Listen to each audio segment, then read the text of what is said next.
Salam, salam saudara-saudari kekasih Tuhan, salam Indonesia, salam New York, dan salam untuk Jerman, salam damai sejahtera untuk kita semua.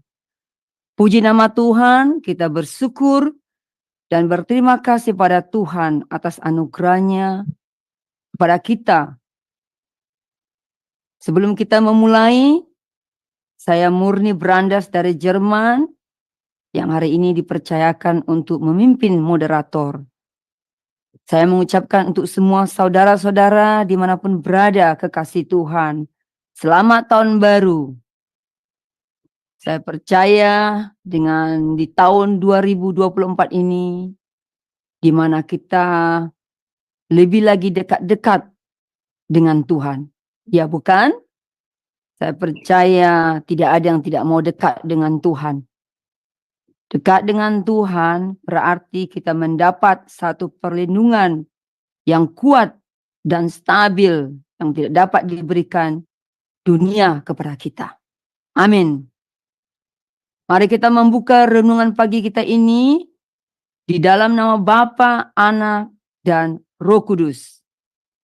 Baik saudara-saudari kekasih Tuhan, sebelum kita memulainya, marilah kita tunduk kepala dan menyerahkan hati kita, pikiran kita untuk Tuhan. Mari kita satu di dalam doa. Bapa di sorga, kami mengucap syukur dan berterima kasih di mana kami dapat memasuki tahun 2024.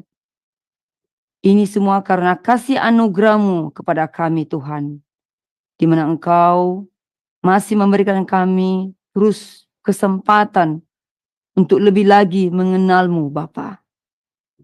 Bapa di sorga, ini kami anak-anak-Mu, sebentar kami mau mengadakan renungan pagi bersekutu dengan-Mu.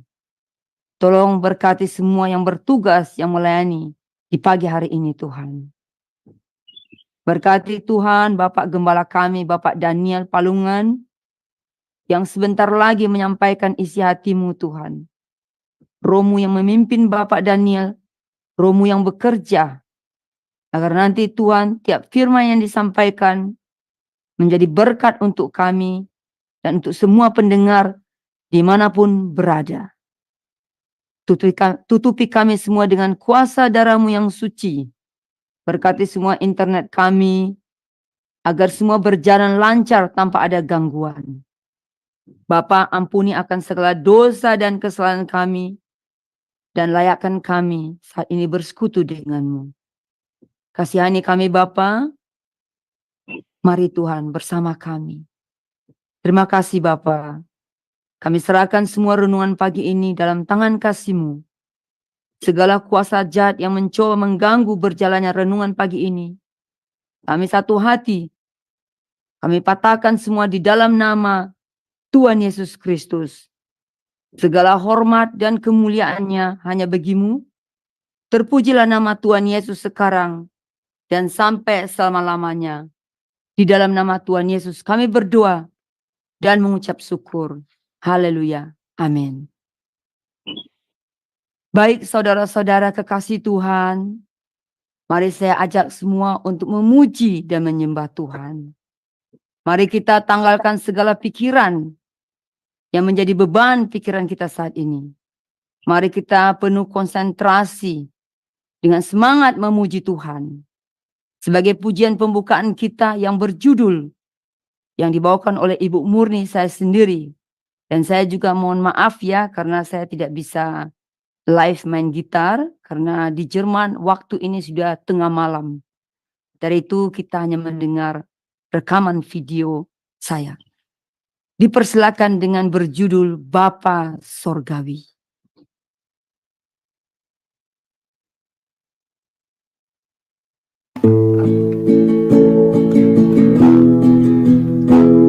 Bapa Sorgawi, ajarku mengerti betapa dalamnya kasih-Mu.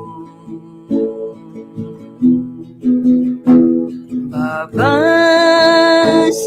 surgawi buatku mengerti betapa kasih-Mu padaku. Semua yang terjadi di dalam hidupku, ajarku menyadari Kau selalu sertaku, beri hatiku selalu bersyukur padamu, karena rencana-Mu indah bagiku.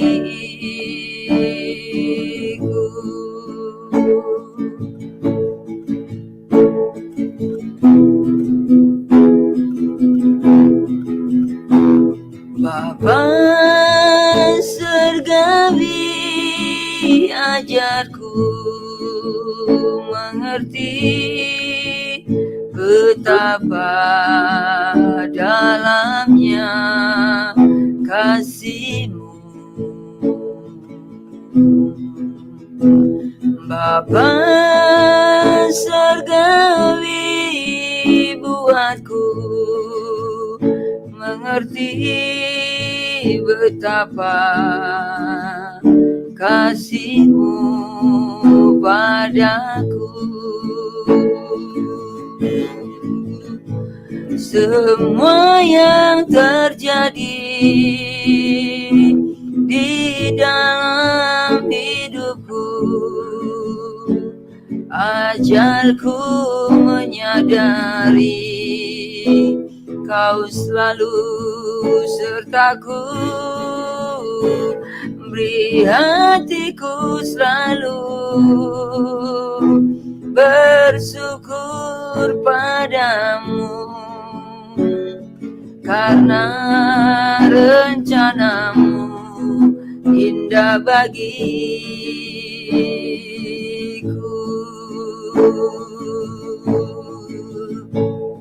Karena rencana-Mu indah bagiku.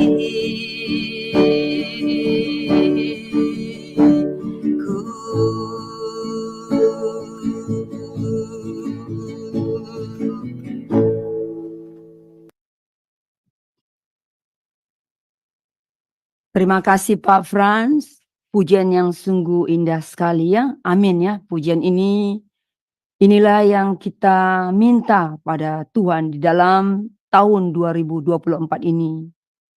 Agar kita mengerti kehendak Tuhan di dalam hidup kita. Agar hidup ini berguna untuk sesama dan untuk Tuhan, agar nama Tuhan terus diberitakan, agar banyak jiwa diselamatkan. Terima kasih, amin, haleluya. Baik saudara-saudara kekasih Tuhan, tibalah saatnya kita mendengar kebenaran firman Tuhan dengan tema pagi ini, belajar dari sejarah. Part yang pertama ya.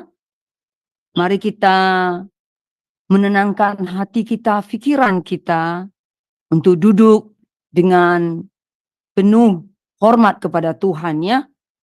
Jangan kita ke sana kemari, tapi duduk saat ini di muka Tuhan untuk mendengar firman Tuhan. Kita mengambil pena kita dan mengambil kertas, catat apa pesan-pesan Tuhan di dalam tahun 2024 ini untuk kita pribadi. Baik, saya persilakan Bapak Gembala kita Pak Daniel untuk silakan.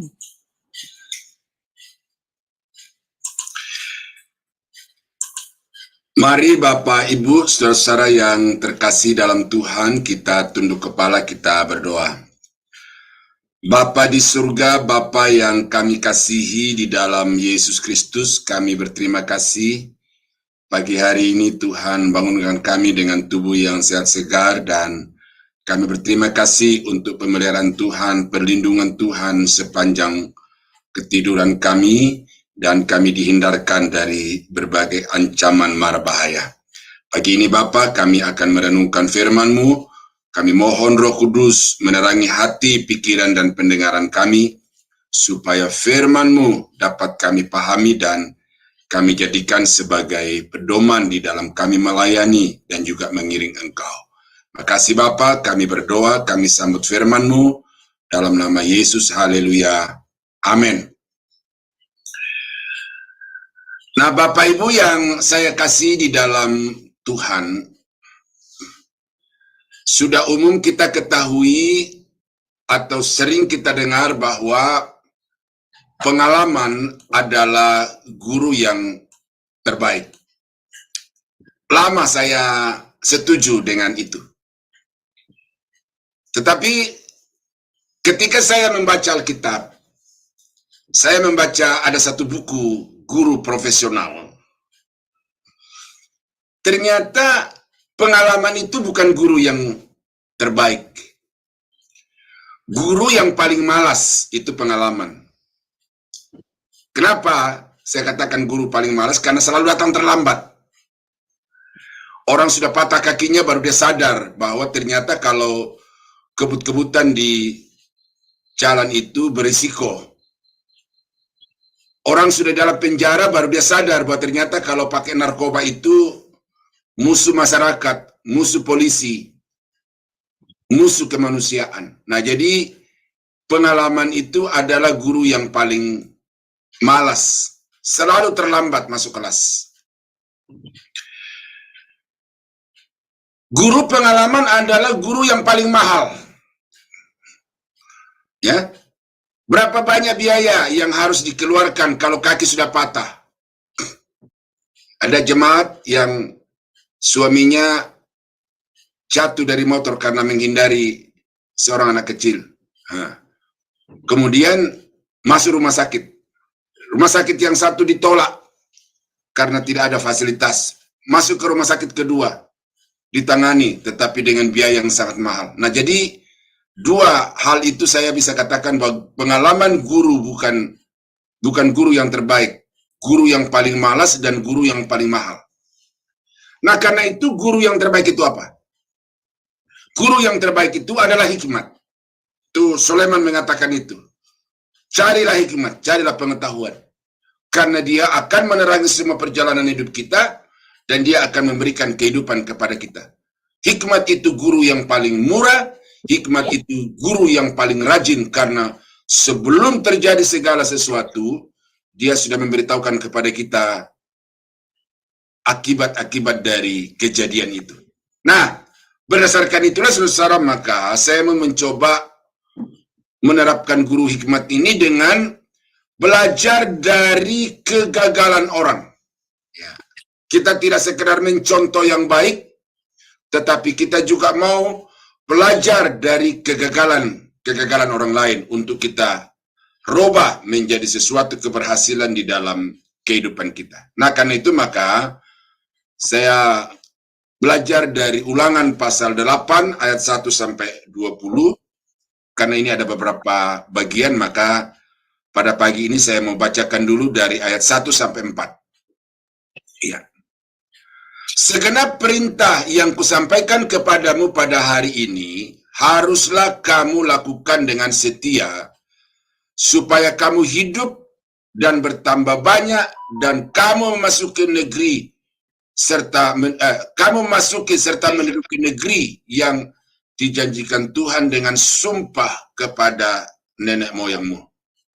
Ingatlah kepada seluruh perjalanan yang kau lakukan atas kehendak Tuhan Allahmu di padang gurun selama 40 tahun dengan maksud merendahkan hatimu dan mencobai engkau untuk mengetahui apa yang ada di dalam hatimu, yakni apakah engkau berpegang pada perintahnya atau tidak. Jadi ia merendahkan hatimu, membiarkan engkau lapar dan memberi engkau makan mana yang tidak dikenal dan yang juga tidak dikenal oleh nenek moyangmu, untuk membuat engkau mengerti bahwa manusia hidup bukan dari roti saja, tetapi manusia hidup dari segala yang diucapkan Tuhan. Pakaianmu tidak menjadi buruk di tubuhmu dan kakimu tidaklah menjadi bengkak selama 40 tahun ini. Ya, sampai di situ dulu pembacaan kita. Nah, dari ayat-ayat yang kita baca di sini, saudara, jelas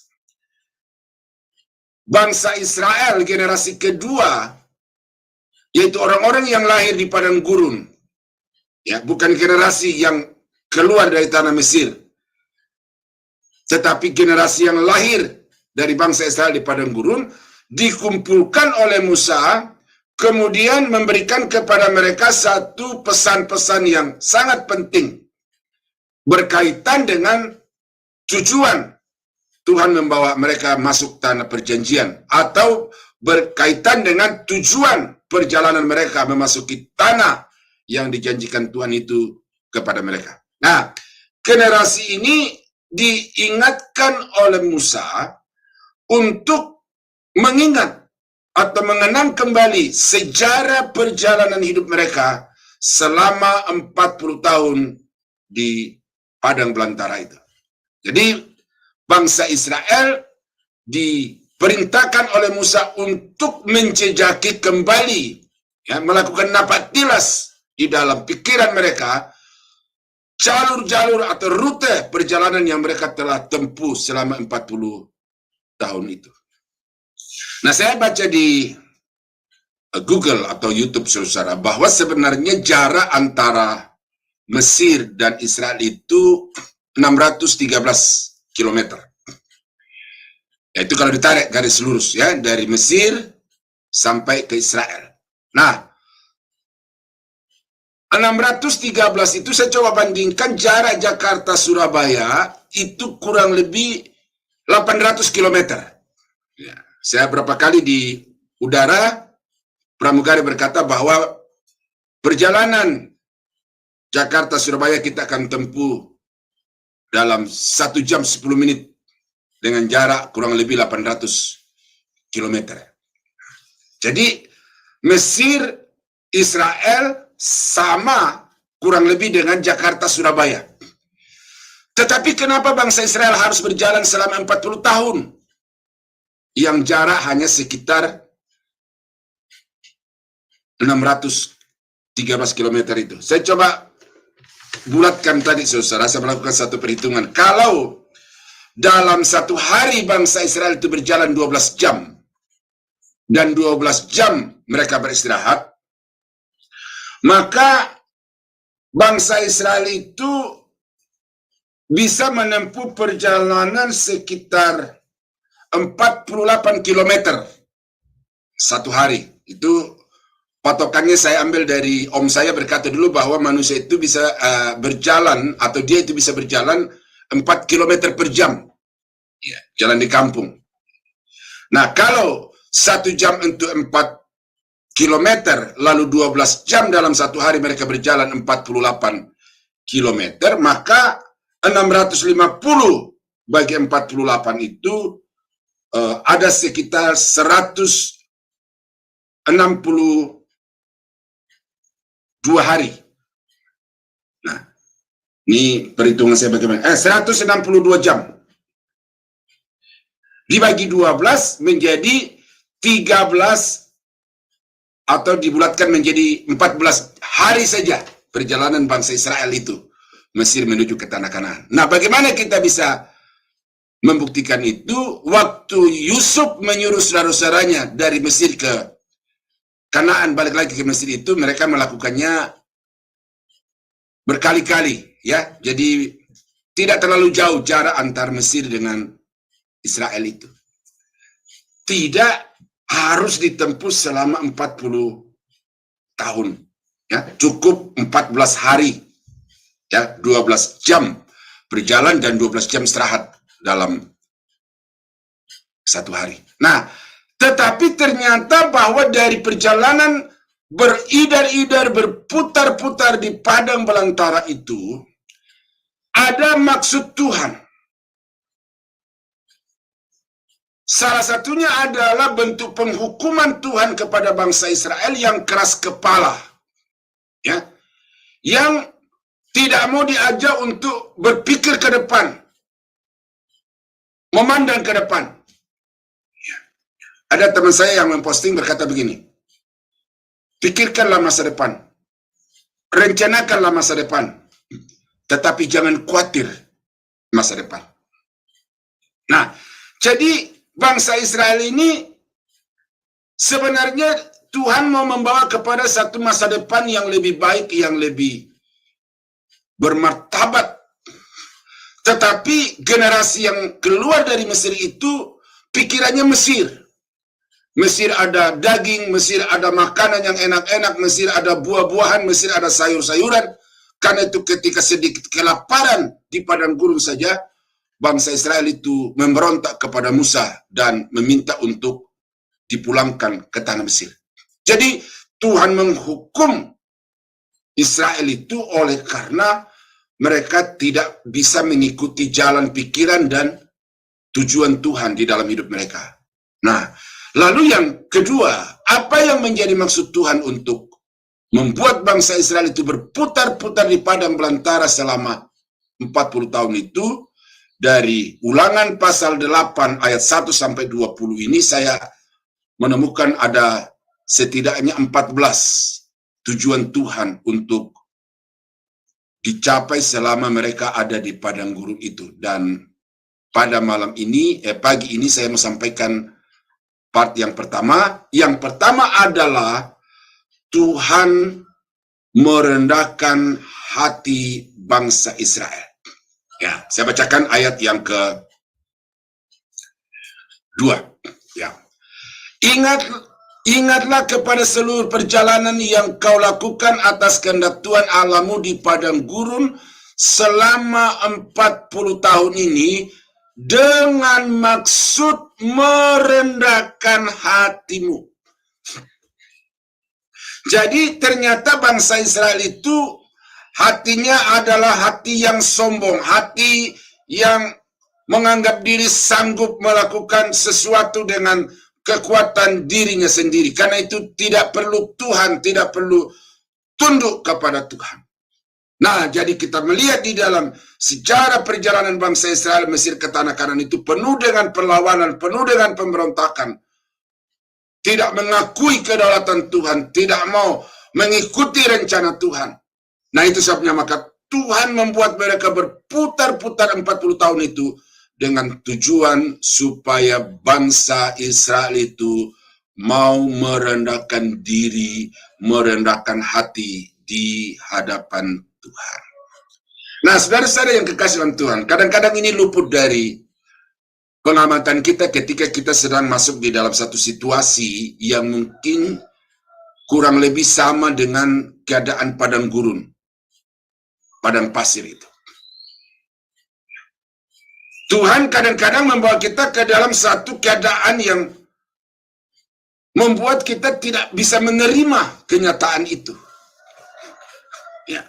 Ada orang yang kemudian marah kepada Tuhan. Ada orang yang kemudian marah kepada dirinya sendiri. Kenapa saya harus mengalami ini? Di mana Tuhan? Mana janjimu? Mana kebenaran firman-Mu? Jadi marah kepada Tuhan oleh karena digiring oleh Tuhan ke dalam satu situasi yang dia sendiri tidak siap untuk mengalami itu. Menyalahkan diri sendiri. Apa salah saya? Ya, mungkin karena saya kurang ini, saya kurang itu, dan lain sebagainya. Tidak pernah mau mencari apa tujuan Tuhan, apa maksud Tuhan dengan semua situasi yang kita alami itu. Di dalam Wahyu pasal 3 ayat 19 berkata, barang siapa kukasihi ia kutegur dan kuhajar, sebab itu rendahkanlah hatimu dan bertobatlah. Jadi Tuhan itu seperti seorang bapa yang begitu mengasihi anaknya, yang begitu peduli kepada anaknya, yang punya rancangan masa depan dari anaknya. Saya percaya bahwa bapak-bapak, ibu-ibu mengerti maksud itu.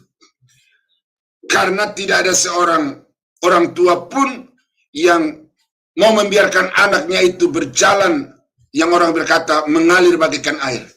Setiap orang tua punya harapan, punya cita-cita, punya kerinduan untuk diraih melalui anaknya di masa yang akan datang. Karena itu anaknya itu dididik, anaknya itu dibina, anaknya itu dilengkapi, anaknya itu dipersiapkan. Dan kadang-kadang di dalam mempersiapkan anak-anak itu, teguran, hajaran. Nah, ini hajaran bukan ajaran, Ibu, ya. Hajaran. Saya ingat bapak saya itu tidak terlalu banyak bicara. Tetapi kalau ada sesuatu yang sudah melewati batas kesabaran yang saya lakukan, maka bapak saya serta-merta mematahkan tangkai kopi, ya, karena rumah kami itu dikelilingi oleh kebun kopi. Dia patahkan tangkai kopi, dia buang daunnya, lalu dengan tangkai kopi itu dia hajar kaki saya. Dulu saya marah kepada bapak, tidak terima perlakuan itu. Orang lain bisa main, anak orang lain bisa main bola dan sebagainya. Tetapi kenapa saya harus dipaksa untuk mencari makanan kerbau? Tetapi kemudian sesudah saya menjadi dewasa, saya sadar bahwa ternyata itu adalah wujud kasih sayang bapak saya yang mau mempersiapkan saya untuk menjadi seorang anak yang bertanggung jawab, yang memikirkan tentang kehidupan di masa yang akan datang. Nah, jadi Tuhan membawa bangsa Israel untuk dihajar dengan maksud supaya bangsa Israel itu mengakui kedaulatan Tuhan di dalam hidup mereka.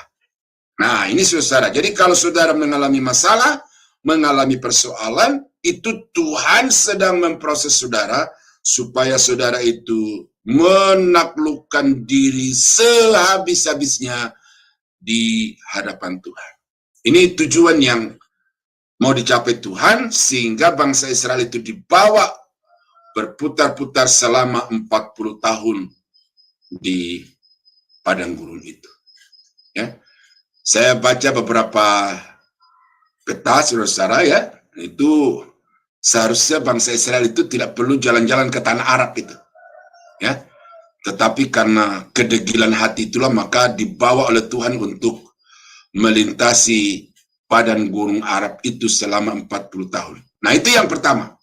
Tujuan Tuhan membawa bangsa Israel berputar-putar di padang belantara itu adalah supaya mereka merendahkan diri di hadapan Tuhan. Yang kedua, bahwa tujuan Tuhan untuk membuat bangsa itu berputar-putar di padang belantara 40 tahun adalah dengan maksud mencobai engkau untuk mengetahui apa yang ada dalam hatimu, yakni apakah engkau berpegang pada perintahnya atau tidak. Ini perkataan Musa kepada bangsa Israel, bahwa rute perjalananmu yang 40 tahun kamu lewati, yang penuh dengan tantangan, penuh dengan masalah, ancaman binatang-binatang buas, dan juga kedinginan, kepanasan itu, adalah supaya Tuhan mengetahui dari hati kamu yang terdalam, kerelaan hatimu, apakah engkau sungguh-sungguh mau berpegang kepada perintah Tuhan di dalam segala keadaan hidupmu, ataukah hanya di dalam momen-momen tertentu engkau mau setia dan engkau berharap kepada Tuhan. Mengapa saya berkata begitu, saudara? Karena ada banyak orang yang ketika dia susah itu mencari Tuhan luar biasa. Tetapi ketika dia kaya, lupa Tuhan. Sebaliknya, ada orang yang ketika kaya karena segala sesuatunya beres, segala sesuatunya ada yang menangani, perusahaan ada yang jalankan, di rumah ada banyak asisten yang bisa mengerjakan semua tugas-tugas yang tidak perlu diperintah karena sudah terlatih dan mereka sudah memiliki tanggung jawab penuh. Lalu banyak ibu-ibu rumah tangga berpikir, apa yang saya melakukan? Arisannya sekali sebulan. Maka dia mengisi waktunya dengan aktivitas-aktivitas ibadah. Tetapi ketika dia jatuh miskin, maka marah, bersungut, komplain, meninggalkan gereja, meninggalkan Tuhan. Nah, itu sebabnya saudara di dalam Amsal, ya, Amsal 30, itu penulis Amsal berkata begini, ada dua hal aku mohon kepadamu ya Tuhan, janganlah itu engkau tolak daripadaku. Jangan berikan kepadaku kekayaan, supaya kalau aku kenyang, aku berkata, siapa Tuhan itu? Dan melupakan Tuhan. Jangan berikan kepadaku kemiskinan, supaya aku jangan mencuri dan mempermalukan nama Tuhan. Nah, jadi ada dua kutub yang sama-sama berbahaya di dalam kehidupan manusia, yaitu ketika dia ada di puncak kejayaan, di puncak kekayaan, berpotensi untuk melupakan Tuhan, menyombongkan diri. Ketika dia ada di titik nadir kehidupannya, semuanya tidak ada, maka bahaya yang ada di sana adalah melakukan kejahatan dan mempermalukan nama Tuhan. Nah, jadi di dalam kedua situasi itu, Tuhan mau mengetahui apakah kita dengan rela, dengan sungguh hati, mau senantiasa berpegang teguh kepada perintah Tuhan, ataukah kita melanggar. Nah, itu sebabnya maka bangsa Israel itu dibawa oleh Tuhan selama 40 tahun di padang belantara untuk menguji. Nah, rupanya tahun pertama gagal, tahun kedua gagal, tahun ketiga gagal, sampai kepada satu titik di mana Tuhan memutuskan bahwa semua generasi yang keluar dari tanah Mesir itu tidak akan kuizinkan masuk ke tanah Kanaan selain daripada Yosua dan Kaleb. Nah, jadi saudara-saudara, ketika kita ada di dalam satu kejayaan, jangan sampai saudara melupakan Tuhan. Itu merupakan satu ujian, ya, merupakan satu ujian, dan banyak orang yang telah jatuh. Ketika saudara ada di dalam keadaan yang susah, ingat bahwa saudara sedang dimasukkan Tuhan ke dalam satu situasi ujian, dan karena itu di sana pun saudara harus senantiasa berpegang teguh kepada perintah Tuhan. Amsal pasal 21 ayat 2, setiap jalan orang adalah lurus menurut pandangannya sendiri, tetapi Tuhanlah yang menguji hati. Tuhan menguji hati. Manusia melihat apa yang tampak di depan mata, tetapi Tuhan melihat hati.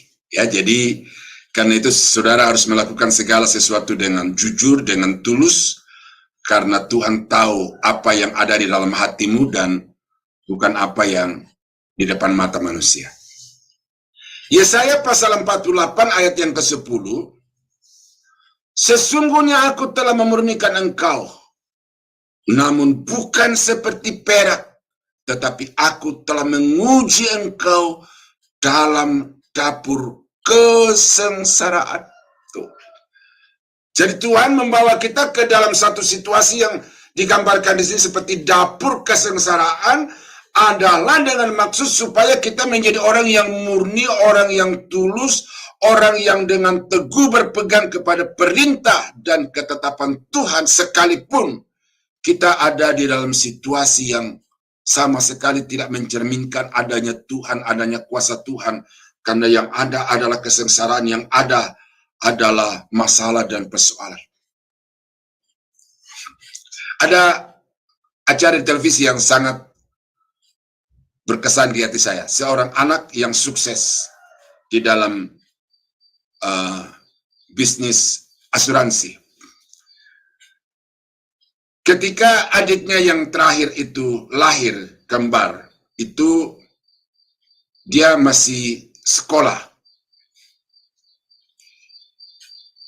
Mamanya mati. Jadi melahirkan anak kembar di usia 7 bulan kandungan dan mamanya mati.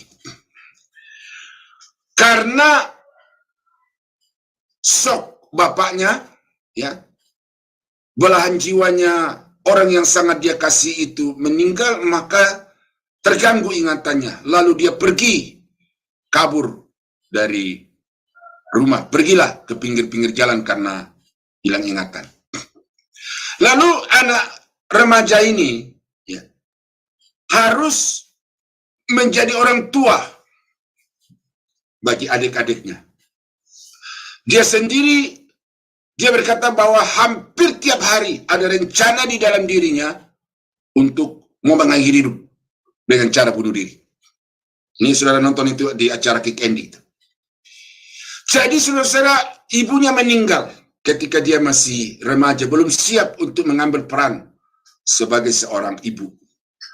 Bapaknya pergi karena kehilangan ingatan atau terganggu ingatan karena istrinya meninggalkan dia pada saat dia belum siap. Lalu anak ini belum siap untuk menjadi orang tua bagi beberapa orang adiknya itu. Tetapi kemudian dia temukan bahwa sesungguhnya Tuhan itu tidak berdiam diri. Tuhan tidak membiarkan dia, karena kemudian dia bertekad untuk menjalani kehidupan dan akhirnya dia menjadi salah satu agen asuransi yang sangat besar, yang sangat berhasil di Indonesia, bahkan di dunia. Nah, jadi ketika dia ada dalam satu kesusahan itu, dia diproses oleh Tuhan, dan kemudian pada waktunya Tuhan membuat dia menjadi orang yang berhasil secara ekonomi. Nah, saudara-saudara, ini Tuhan sedang mengajar kita, mengajar saudara dan saya, supaya kita itu senantiasa berpegang teguh kepada apa yang Tuhan tetapkan bagi kita. Yeremia pasal 17 ayat yang ke-10, Aku, Tuhan, yang menyelidiki hati, yang menguji batin, untuk memberi balasan kepada setiap orang setimpal dengan tingkah langkahnya, setimpal dengan hasil perbuatannya. Nah, jadi saudara kekasih dalam Tuhan, Tuhan mengharapkan supaya hati kita itu, batin kita itu senantiasa berpegang teguh kepada ketetapan dan perintah Tuhan. Maka itu sebabnya kita dibawa melalui satu perjalanan kehidupan yang kadang-kadang ada di puncak kesuksesan, tetapi juga kadang-kadang kita ada di titik nadir kehidupan, dan kedua kutub kehidupan ini sebenarnya merupakan satu tempat atau satu keadaan di mana Tuhan meminta dari kita adanya satu ketulusan untuk melakukan semua yang Dia perintahkan kepada kita. Nah, itu sebabnya saudara, maka sejarah adalah modal untuk kita bisa menghadapi masa depan. Sampai pada detik ini, saudara boleh berdiam diri sejenak untuk kemudian saudara melakukan satu napak tilas kepada perjalanan kehidupan saudara, mulai dari hari ini ke belakang sampai di titik di mana saudara tidak mengingat lagi apa yang terjadi dalam kehidupan saudara. Tetapi semua peristiwa-peristiwa yang terjadi, saudara sekarang mesti perhatikan baik-baik di mana saudara gagal di dalam berpegang teguh kepada perintah Tuhan, dan di mana saudara berhasil untuk menerapkan di dalam kehidupan saudara kebenaran, hukum, dan perintah Tuhan itu. Itu yang kedua. Jadi kita perlu belajar dari sejarah bangsa Israel, dari sejarah kehidupan kita, supaya dengan itu kita sadar bahwa orang yang berpegang teguh kepada perintah Tuhan akan senantiasa mengalami berkat dan pertolongan Tuhan di dalam kehidupannya. Dan yang ketiga, apa yang menjadi tujuan Tuhan membawa bangsa Israel di padang gurun selama 40 tahun beridar-idar itu terdapat di dalam ayat yang ketiga dan ayat yang keempat. Jadi Ia merendahkan hatimu, membiarkan engkau lapar, dan memberi engkau makan mana yang tidak kau kenal dan yang juga tidak dikenal oleh nenek moyangmu, untuk membuat engkau mengerti, ya, untuk membuat engkau mengerti bahwa manusia hidup bukan dari roti saja, tetapi manusia hidup dari segala yang diucapkan Tuhan. Pakaianmu tidaklah menjadi buruk di tubuhmu, dan kakimu tidaklah menjadi bengkak selama 40 tahun itu. Ya, saya setiap tahun, saudara, puji Tuhan, saya dikirimi oleh jemaat yang pernah saya layani. Dia tinggal di daerah Jawa Timur. Setiap tahun dia kirimkan saya baju.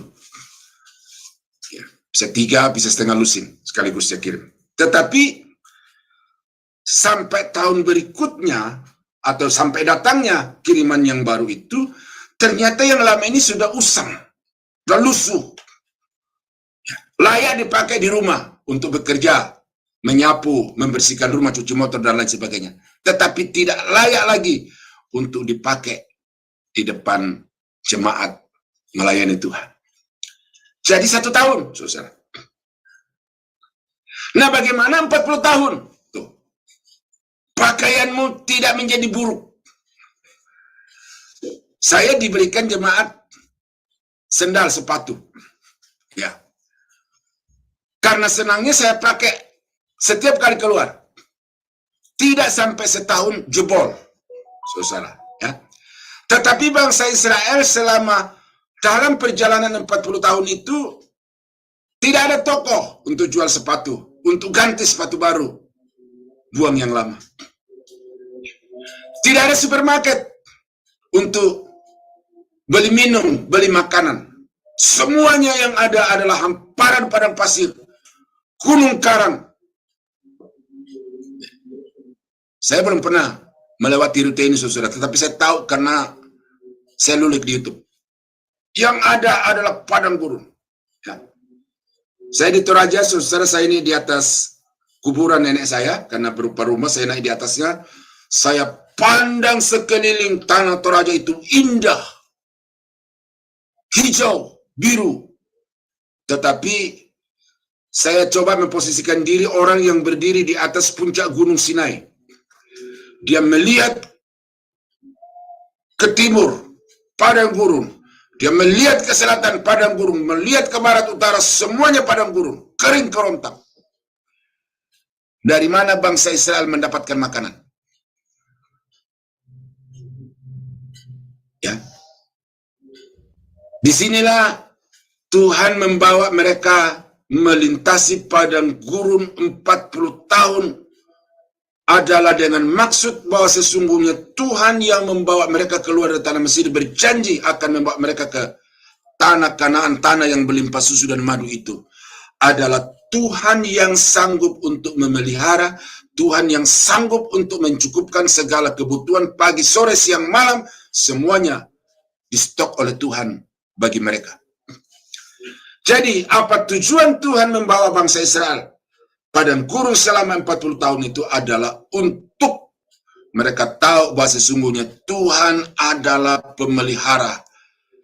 Tuhan adalah gembala yang baik yang tidak akan membiarkan domba-dombanya hidup di dalam kekurangan.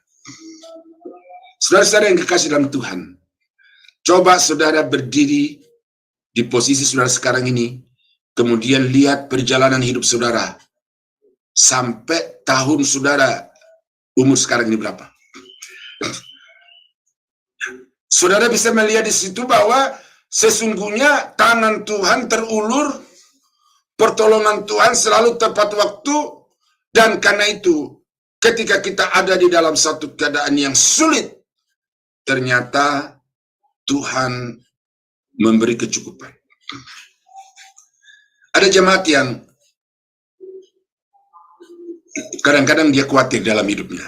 Dia komplain karena cicilan rumahnya, kemudian dia usahanya itu kalau tidak beroperasi di dalam 1 hari, maka ya pemasukan tidak akan masuk. Kebutuhannya puluhan juta di dalam 1 bulan. Dia dilingkupi dengan kekhawatiran dan kecemasan, sehingga kalau dia bicara sama saya itu, ya kalau nggak raut mukanya sedih, dia menangis. Apalagi ketika suaminya jatuh, patah, maka dia sepertinya kehilangan pegangan. Kita besuk ke rumah sakit, yang kita besuk itu dia tidur nyenyak di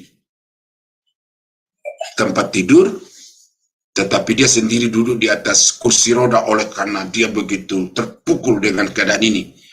Nah, apa yang terlontar dari pikirannya adalah bagaimana berbulan-bulan ke depan, bahkan mungkin bertahun ke depan, suaminya tidak bisa bekerja untuk menutupi semua kebutuhan puluhan juta dalam 1 bulan itu. Saya berkata kepada dia bahwa Tuhan ada. Tuhan sanggup. Karena itu yang ibu perlu sekarang ini adalah kuatkan imanmu, berserah total kepada Tuhan, dan ibu akan melihat bagaimana Tuhan akan bekerja. Kemudian saya bawa dia kepada masa lalu kehidupannya, karena ini ibu saya layani dia dari kecil. Coba ibu nengok ke perjalanan hidup yang ibu sudah lalui sampai hari ini. Banyak kekurangan, banyak masalah, banyak persoalan. Tetapi apakah ada masalah yang tidak diselesaikan oleh Tuhan? Dia mengangguk, ya, tetapi diikuti dengan kata tetapi, ya. Jadi masih diliputi dengan keraguan.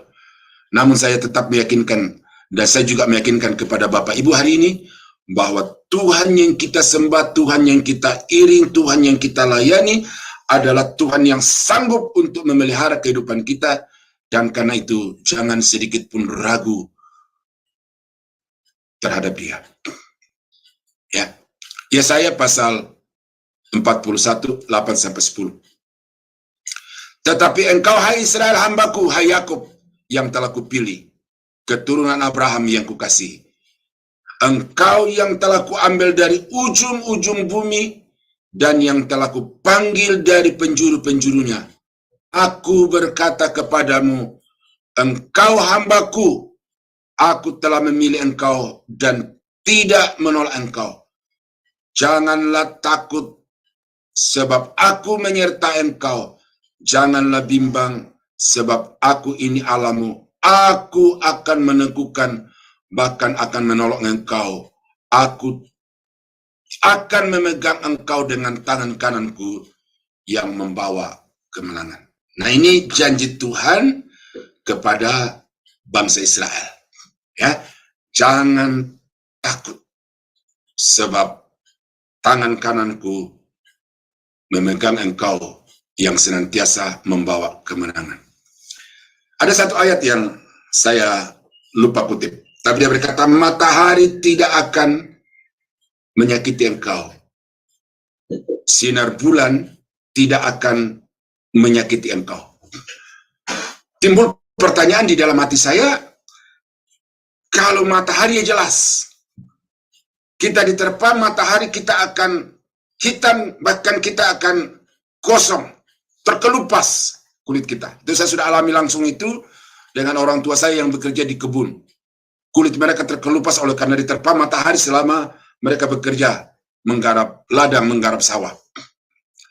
Tetapi apa bahaya sinar bulan itu kepada kita? Ya, sampai pada detik itu saya tidak mengerti. Bahkan saya berkata sebenarnya sinar bulan itu lembut, sejuk, menyenangkan. Karena itu banyak orang yang menanti cahaya bulan. Ya. Tetapi saya buka, saya cari lulik, ternyata ada bahaya di dalam cahaya bulan itu. Yang karena itu, maka Tuhan berkata, sinar bulan atau cahaya bulan tidak akan menyakiti engkau. Nah, apa yang saya angkat dari ayat itu berkaitan dengan ini kepada Bapak Ibu adalah bahwa Tuhan menjaga, melindungi kita dari satu bahaya yang sebenarnya kita tidak sadar bahwa itu bahaya. Jadi betapa pemeliharaan Tuhan itu sempurna. Karena bukan hanya bahaya yang nyata di depan mata kita, tetapi bahaya yang tidak kita sadari. Itu Tuhan melindungi kita. Tuhan tidak hanya menjaga dari sinar matahari yang panas, yang menghanguskan, tetapi juga dari sinar bulan yang kadang-kadang kita nikmati. Kita katakan enak sinar cahaya bulan itu. Tuhan menjaga, Tuhan melindungi. Nah, jadi saudara-saudara kekasih dalam Tuhan, bangsa Israel dibawa oleh Tuhan melintasi padang gurun 40 tahun lamanya untuk membuktikan di dalam kehidupan mereka bahwa sesungguhnya tidak sehari pun Tuhan tidak memberi makan kepada mereka. Selalu tersedia, cukup dan tepat pada waktunya. Mazmur pasal 33 ayat 18-19. Sesungguhnya mata Tuhan tertuju kepada mereka yang takut akan Dia, kepada mereka yang berharap akan kasih setianya, untuk melepaskan jiwa mereka daripada maut dan memelihara hidup mereka pada masa kelaparan.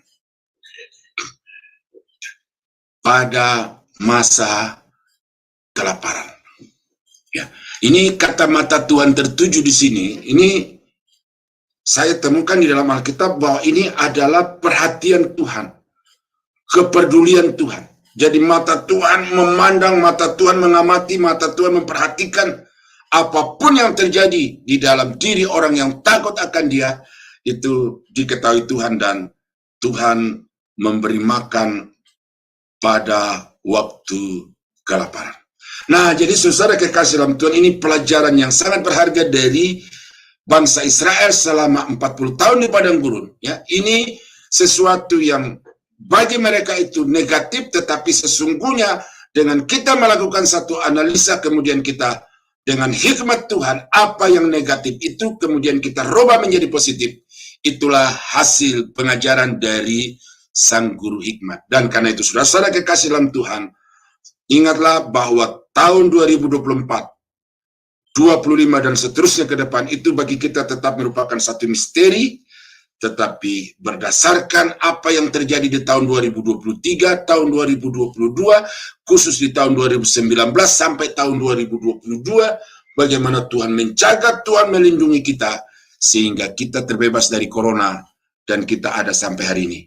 Itu harus menjadi satu modal, bahwa di tahun 2024 ini, apapun yang terjadi, pemeliharaan Tuhan akan tetap berlaku atas diri saya, atas diri Bapak dan Ibu sekalian. Jadi itu 3 hal yang saya sampaikan kepada kita, bahwa Tuhan kadang-kadang membawa kita ke dalam satu situasi yang sulit, karena dengan tujuan Tuhan mau membuat kita menjadi orang yang sadar Tuhan satu-satunya penguasa yang wajib untuk kita hormati dan kita tinggikan dalam hidup ini. Yang kedua, supaya kita tetap setia, berpegang teguh kepada janji, kepada firman-Nya, karena hanya orang-orang yang berpegang teguh kepada perintah Tuhan yang akan mengalami berkat-berkat Tuhan. Dan yang ketiga, supaya kita sadar bahwa sesungguhnya di dalam situasi apapun, sesungguhnya pertolongan Tuhan tidak pernah henti bagi kita. Karena itu, biarlah kita senantiasa berserah,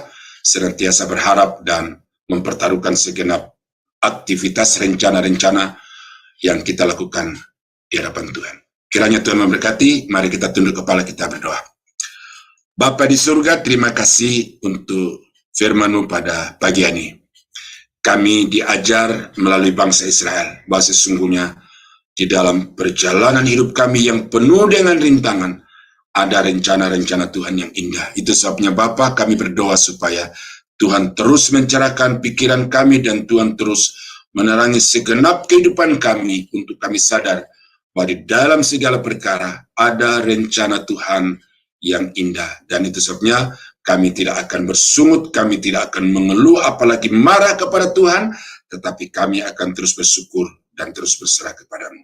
Terima kasih Bapa, dimanapun firman-Mu ini terdengar, kiranya Roh Kudus bekerja supaya setiap telinga yang mendengar dapat berpegang teguh senantiasa kepada kebenaran firman Tuhan. Di dalam nama Yesus kami berdoa, kami mengucap syukur. Haleluya. Amin. Tuhan Yesus memberkati. Saya kembalikan kepada Ibu Murni. Amin, amin. Luar biasa ya firman Tuhan yang kita dengar ini.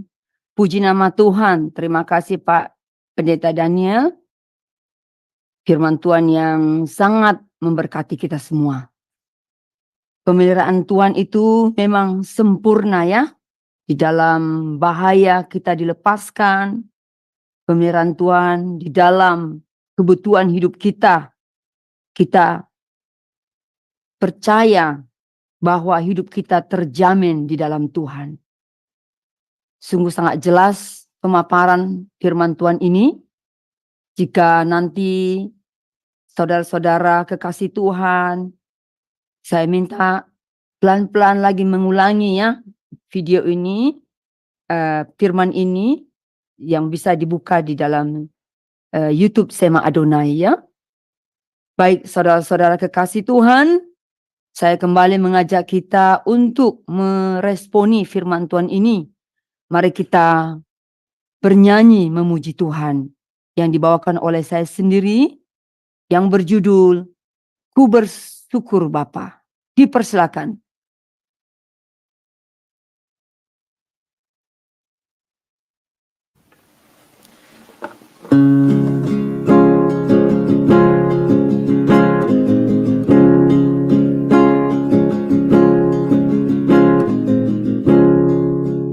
Banyak yang kau perbuat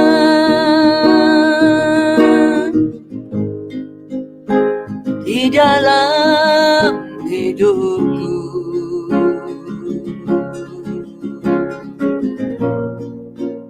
rancangan indahmu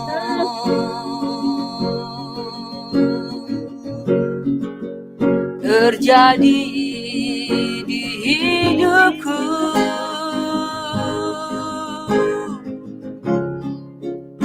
Bapa yang mengerti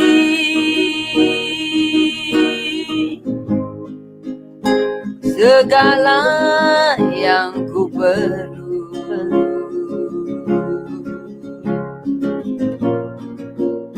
kasih-Mu sempurna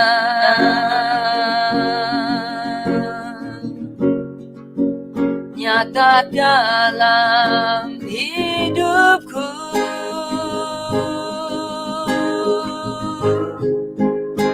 Ku bersyukur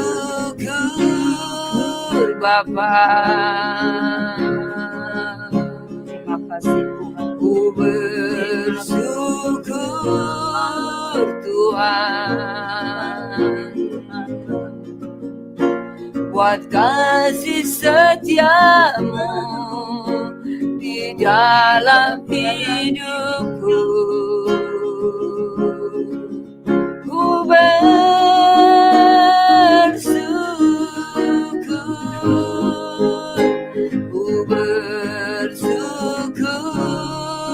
Bapa. Ku bersyukur Tuhan buat kasih setia-Mu di dalam hidupku. Ku bersyukur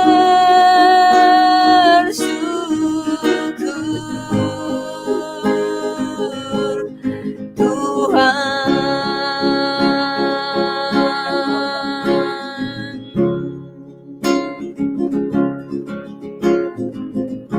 Terima kasih Tuhan. Banyak yang Kau perbuat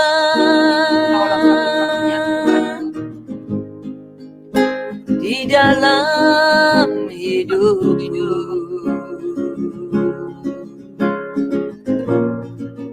rancangan indah-Mu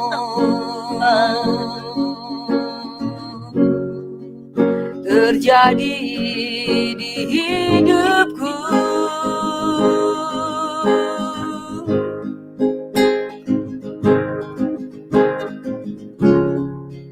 Bapa yang mengerti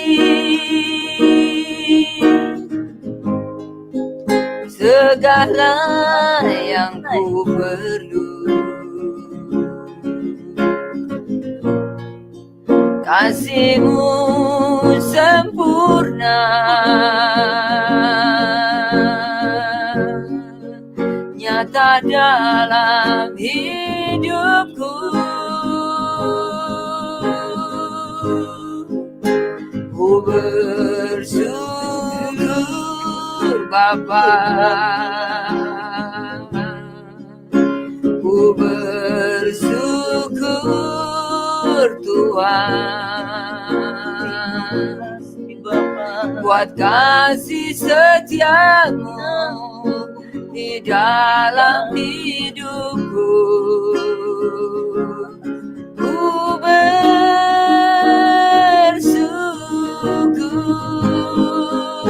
ku bersyukur Bapa, ku bersyukur Tuhan, buat kasih setia-Mu di dalam hidupku. Ku bersyukur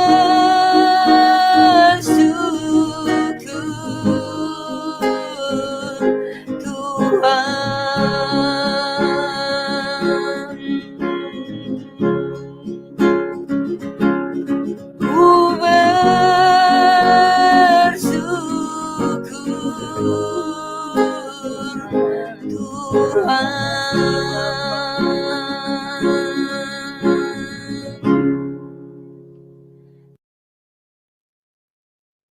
Amin, amin, amin. Ya, kita bersyukur untuk hidup ini.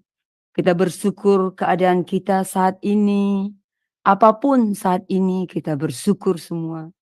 Kita bersyukur masih diberikan waktu. Kita bersyukur saat ini juga masih bisa bersama-sama, bisa mendengar firman Tuhan. Kita bersyukur selalu apapun keadaan saat yang seperti saya saat ini sangat dingin di Jerman ya. Tadi saya pulang kerja.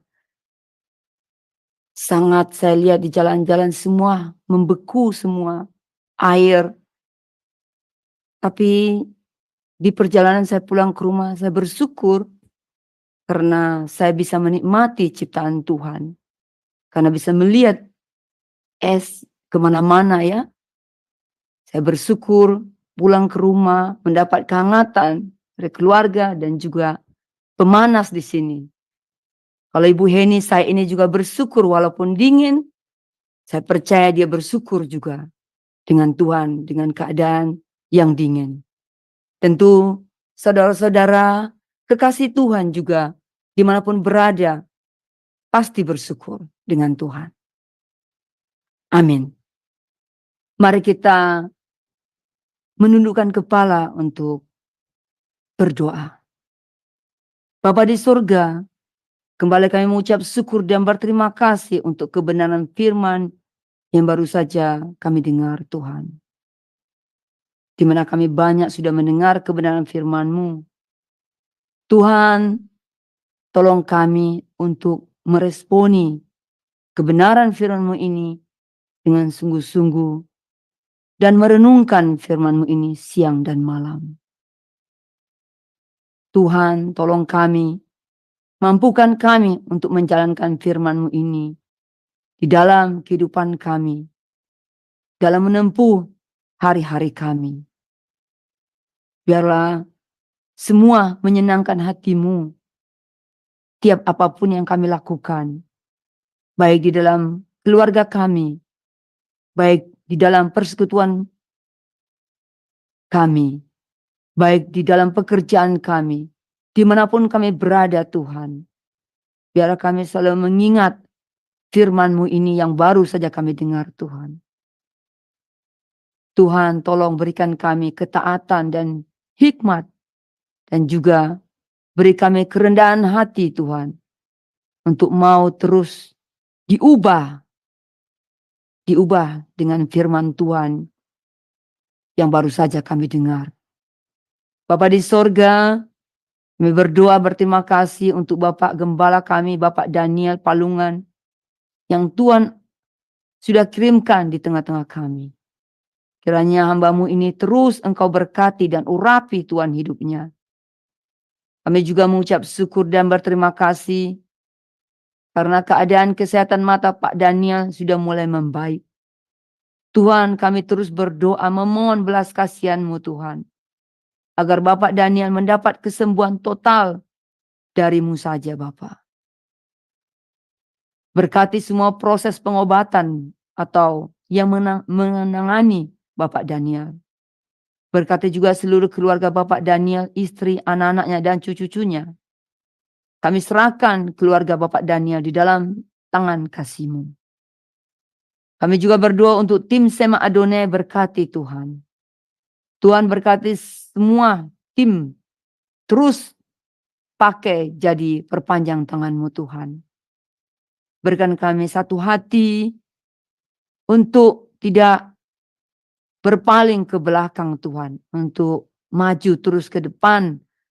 Apapun keadaan situasi kami Tuhan, biarlah kami tetap setia kepada Tuhan untuk menjalankan iman-Mu Tuhan selama kami masih hidup di dalam dunia ini. Tuhan, kami serahkan juga keluarga kami dalam tangan Tuhan, dalam pemeliharaan Tuhan, di dalam tangan kasih-Mu Tuhan. Kami berdoa untuk semua juga gembala-gembala yang telah Engkau pilih untuk menyampaikan kebenaran firman-Mu yang setiap hari mengajarkan kami untuk firman-Mu. Kiranya Engkau juga Tuhan memberkati mereka, keluarga mereka Tuhan, dimanapun berada mereka. Engkau Tuhan menuntun mereka, berikan mereka juga hikmat dan sukacita di dalam melayani-Mu ya Tuhan. Bapa, sementara lagi kami berpisah, Engkau bersama kami. Roh-Mu yang kudus memimpin kami setiap apa yang kami ucapkan, setiap tindakan kami. Biarlah kami selalu berpatok segala tindakan kami di dalam firman-Mu. Terpujilah nama-Mu Tuhan, sekarang sampai selama-lamanya. Di dalam nama Tuhan Yesus, kami berdoa dan mengucap syukur. Haleluya. Amin. Baik saudara-saudara kekasih Tuhan, saya juga menginformasikan bahwa tiap hari Senin dan hari Sabtu, tim Sema Adonai mengadakan doa syafaat. Jika ada yang memerlukan dukungan doa, jangan segan-segan memberitahukan kami ya. Tim Sema Adonai dengan setia membawakan dalam doa. Atau boleh juga naik ke Zoom Sema Adonai dengan PIN yang ada tertulis di setiap undangannya. Baik, sebelum kita mengakhiri renungan pagi kita, tibalah saatnya kita menerima doa berkat dari Bapak Gembala kita, Pak Daniel Palungan. Dipersilakan Pak. Bapa di surga, terima kasih karena Tuhan sudah berkenan memimpin cara atau ibadah renungan pagi Sema Adonai dari awal sampai akhir. Kami berterima kasih, kami diberkati Tuhan melalui puji-pujian, melalui firman-Mu. Kiranya ini akan membuat kami semakin percaya untuk menghadapi bukan saja sepanjang hari ini, tetapi sepanjang tahun ini, yang kami tahu Tuhan pasti akan berpihak kepada kami, memberi kemenangan untuk kemuliaan dan kebesaran nama-Mu. Sementara kami akan kembali kepada aktivitas kami setiap hari Bapa, kiranya Tuhan tolong yang beristirahat Engkau lindungi, berikan tidur yang berkualitas, sehingga mereka bangun dengan tubuh yang sehat segar untuk juga kembali beraktivitas sesuai dengan karunia yang Tuhan beri.